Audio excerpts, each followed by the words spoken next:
Bonjour et bienvenue, très heureux de vous retrouver pour votre rendez-vous, le décryptage, l'analyse de l'actualité. On porte un peu le même regard en Allemagne que celui du français lambda, c'est-à-dire après 10 mois de son élection, on voit un président qui, on a l'impression, est déjà arrivé au fin de ses moyens.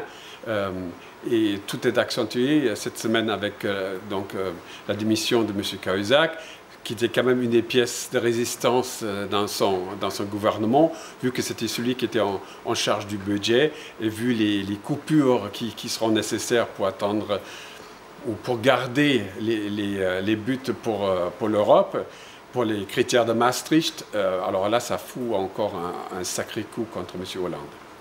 C'est malheureux pour lui. Je pense qu'il n'est pas pour grand-chose dans le fait que c'est une crise qui n'est pas seulement une crise unique à la France, mais une crise pour l'Europe et pour le monde.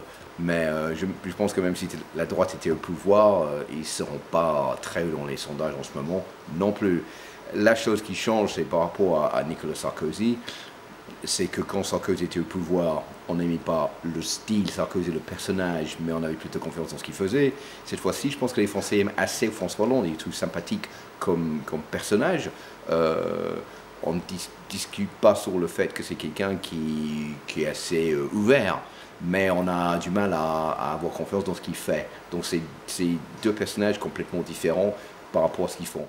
On comprend que les choses se sont bien pour lui. Je suis scandalisé par les remarques de la droite qui lance pratiquement des insultes vis-à-vis de la justice en France.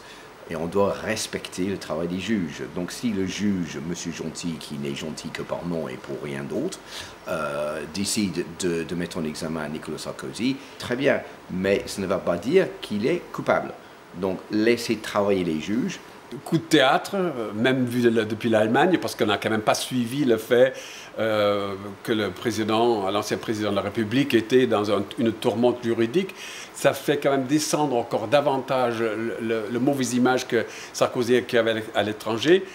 Je pense que la droite est extrêmement agitée, angoissée par le fait que leur candidat potentiel pour 2017 se trouve dans une situation extrêmement précaire, difficile et peut miner tous leurs efforts pour le faire revenir. Donc il faudrait trouver un autre chef. Et donc c'est à cause de ça qu'on entend ce ralliement un peu dépassé de beaucoup de ces soutiens qui racontent un peu n'importe quoi.